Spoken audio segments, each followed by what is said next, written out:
Hello, welcome to my podcast, Digital Dada. I'm Cecilia Maundu, a broadcast journalist from Nairobi, Kenya, and I'm also a digital security trainer.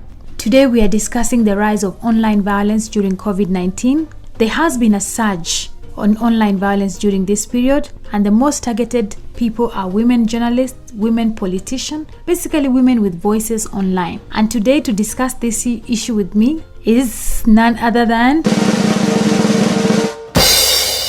Jeridah Andayi, who is a senior journalist at Citizen Radio. Jeridah herself has been a victim of online violence, and she's here to talk about her experience and give advice on how to mitigate this violence.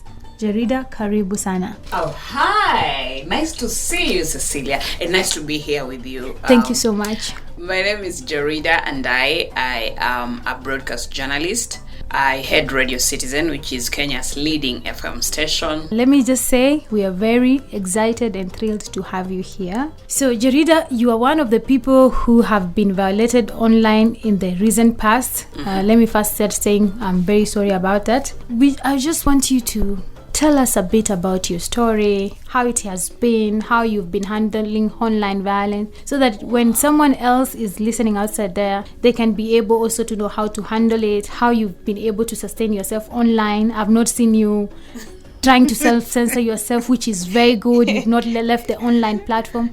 So, Jeridah, tell us. I considered all that you're talking about. I considered shutting down, especially my Facebook page. I considered answering people on my Facebook page. I considered deleting everyone, and starting a fresh page. What happened, because of COVID, companies are downsizing. So my company is one of the companies that have gone through that process of redundancy, let me say retrenchment. So I lead a team, and some people on my team, they were retrenched. Like, it's in the public.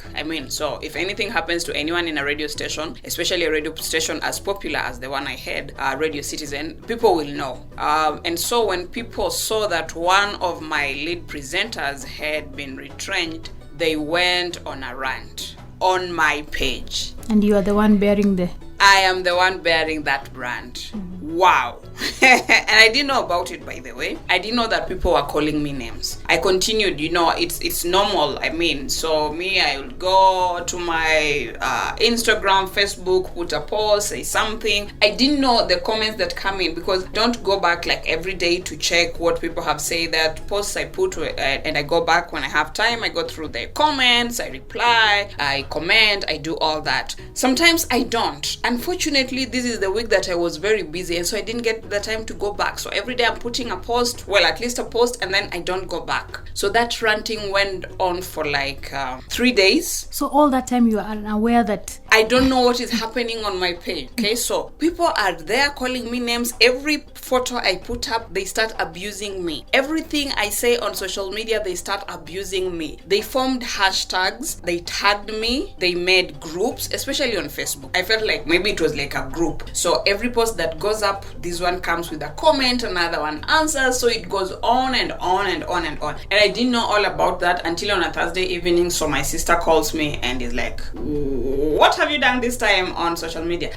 I dismiss her, because she'll always go and then she'll ask me, okay, what's that photo? You know the way family is, when you put up something, they come and ask you, oh, you still have that dress? Or, oh, who was your guest? Because they know you that much. So I dismissed her. Then he said, hey, people have really called you names. I say, okay, people will always call me names. I'm in the public eye. People will always have something for or against me. He says, no, this one looks serious. I dismissed. So we went on, we talked about other things. That went. I didn't still go back to check. Even on radio, when you're on air, people will always come send text messages. Not all of them are good. So you get used. At some point, you develop that thick skin. Nothing ever moves you, whether people call you names, whether people say something negative, you just look at it. And if it's something you need to work on, you work on. So anyway, 2 days later, I meet my big brother, and he's like, you need to check the people you are engaging with on social media. I said, okay, why? He says, because I don't like what I've seen there. I said, okay, fine, I'll go and check. Do you know, it's not him who saw. A friend of him saw and took a screenshot and sent to him to tell him, what's happening to your sister, please check to find out. So that's how bad it became. Now, I let it pass again, because now at this point I'm telling myself, I do not want that negativity. I don't want to be pulled down. Oh, I'm not going to check it out. Oh, I'm not. So you're pushing it away. I'm pushing it away until I went to studio on a Sunday morning, and I decided, because we engage on social media and on air. So I go to my Facebook and I look at a photo I had put there, and the first comment, it just pulled me back like, what? Is this my page? I went to check again. Yeah, it's my page. That really shocked what people. So what were your immediate feelings about it? Yeah, it just took all the energy out of me. I was deflated. I felt beaten, because this is really personal for someone to go and write something like that about you. And then people have gone down and replied to that same message. Like someone trying to attack your self-esteem. Yeah, it was bad. I was on air, I was on live radio. I could not go on for a while. I think I played music for like 15 minutes. I could not say a thing. I was breaking down because I wanted to shut it off, but then I said, let me just read, because I've been told about this and I didn't check. Let me just read. I went through that one post, which had about 2,700 comments. That's a whole and those lot comments, of people. yes. So one will write a comment and then there are people who are replying under it. I had really been attacked. I felt so violated. I felt like I was stripped and beaten in public. And what did you decide to do at that moment? Okay, finally I had to get back to my senses and get back to work. So I let it rest for a few minutes. Then my colleague comes in, and then, I'm not myself anymore, but I'm on air. Nobody wants to know whether you are happy or not, so I have to keep on doing the show. The show has to go on. But I'm just feeling, what's all this? So when she's done with what she's doing, I'm like, I didn't know people attacked me this much on Facebook. She's like, oh, you didn't know? This thing has been going on for a while. I say, oh, you knew? So you're the only one who didn't know what was happening. I'm the only one who didn't know. She actually started now opening for me the other group and the hashtag that had been going on and the tags that all the things had been tagged in. I was like, oh, this is about me. He said, Kwani, you don't know these things? Because her assumption was I knew and I didn't care. And then there are those who had actually come to my inbox to send me messages. So you are being attacked from every corner. From every corner. And then my posts are also getting shared. So it's not just my page. People are attacking me on my page. Some are sharing so that it continues on other public pages. People are also attacking me on the radio station's page. After I talked to my colleague, I felt like, okay, now you guys, but why didn't you tell me? So I called one of the people who does our digital, and they said, yes, we have had to pull down some stuff on the official page because all this thing has been going on. So I was like violated for a whole week without me knowing. But what I did, that particular photo, that one photo, I deleted. Okay, I considered, let me change the caption maybe and write something like, hey, you guys are attacking me for no reason. I said, or let me write something here and say, you guys are idle, you don't know what you are doing. Or let me write something and say, okay, I'm sorry. All those things going through your mind because now you are angry, you are confused. I said, let me just leave it go. I said, let me do a statement. I said, let me go live, right now and say all this so that everybody who wants to come here can come here and tell me what they want. I thought about so many things. I deleted the photo after playing with it for a while, after trying to edit, after trying to put in the comment section, after trying to reply to some of those comments, because this is the photo where I have read most of those comments. Let me just delete it. It will make me feel better. And I did delete it. And what did you decide to do at that moment? Okay, finally I had to get back to my senses and get back to work. Did you feel at some point there were people who knew you personally were attacking you? Because sometimes trolls are just people in our networks, just people around us. Yes, they could be strangers because of the nature of your job being in the public domain. But did you feel at some point this one was too direct and started second guessing maybe your friends or even your networks? Yeah, I reached that point. Even now, I'm still wondering, because people write some stuff that is really personal, that they know that will hit you the wrong place. So I started thinking, either someone is behind this, they have formed this team, or someone has created different accounts to attack me, or they are talking to someone and they're telling them, write this, write that, write this. Because eventually it had nothing to do with the issue at hand.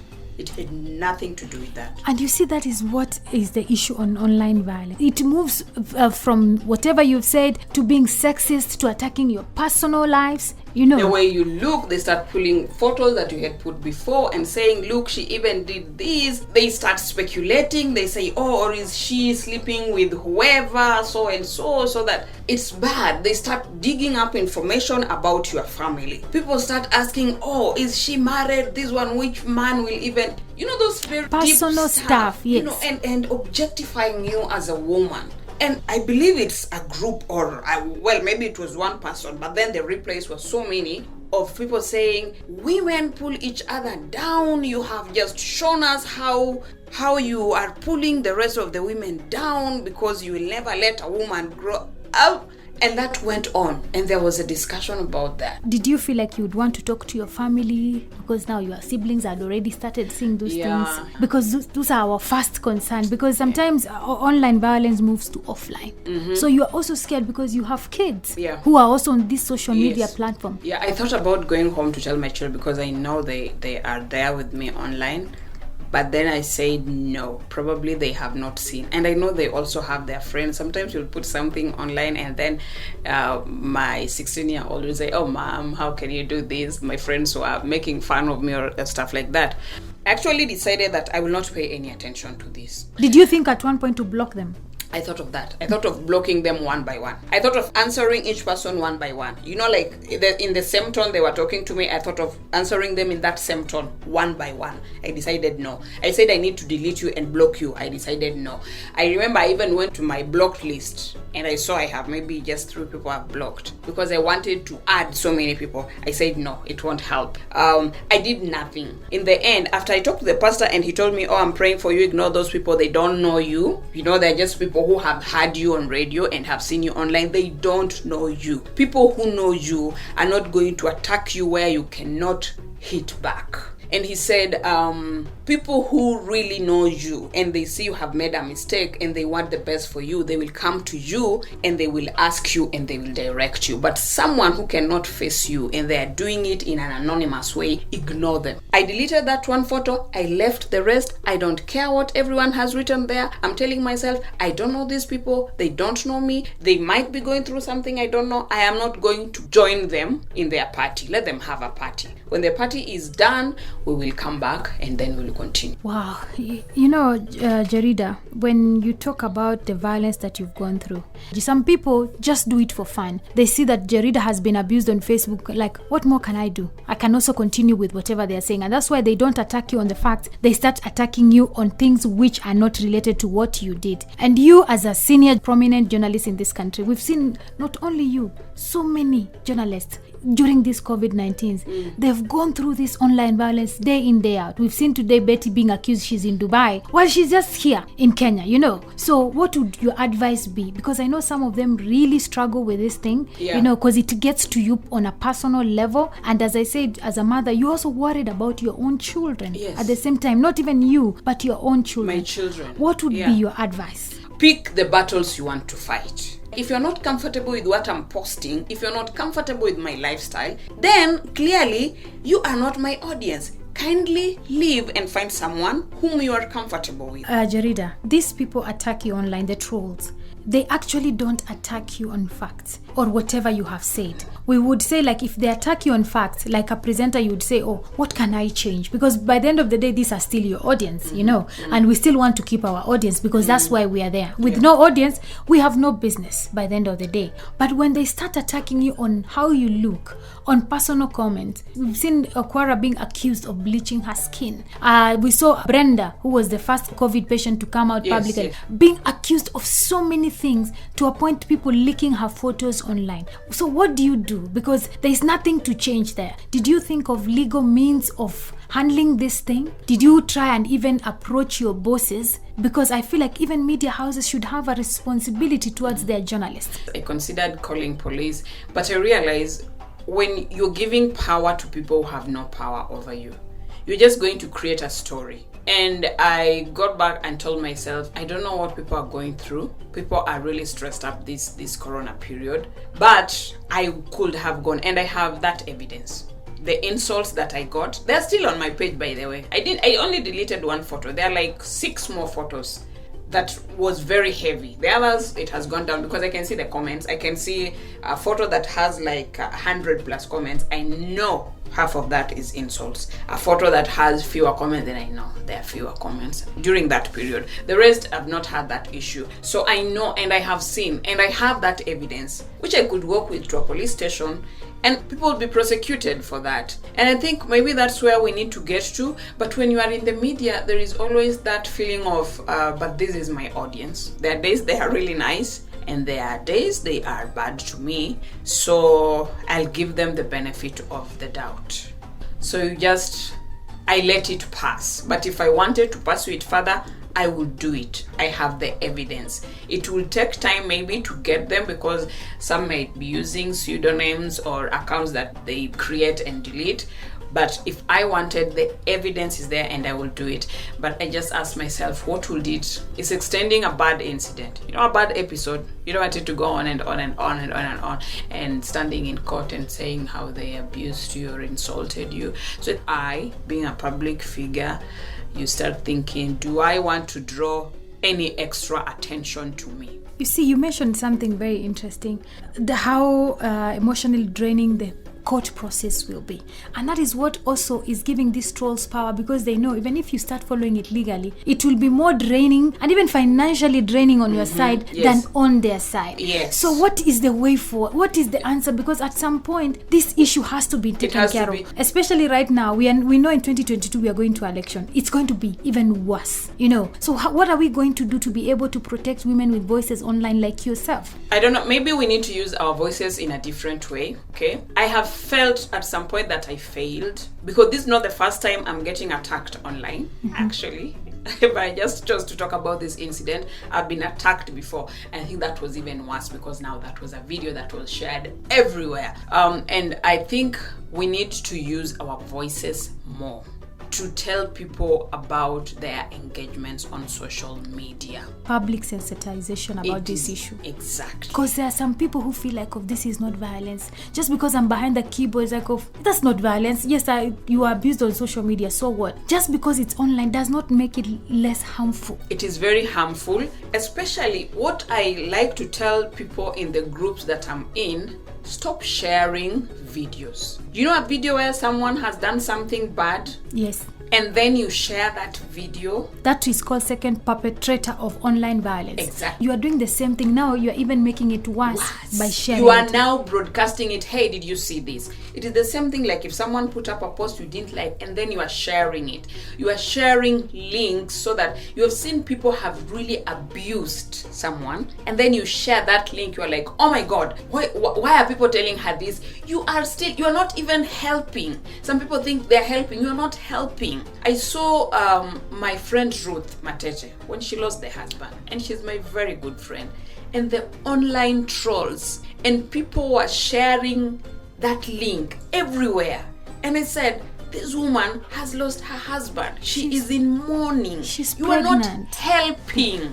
Yeah, there's a pregnant woman who has lost her husband, who is so confused because she has so much going on. She has police to deal with. She has bills to pay. She has all this, and then you are still sharing this. It doesn't help. So what people should do when you see someone is being called names on social media, kindly don't share it. Or don't call someone, tell them, hey, have you seen what people are talking about you on social media? Just tell them that if you know that there is something they can do about it. Sometimes there is not much you can do.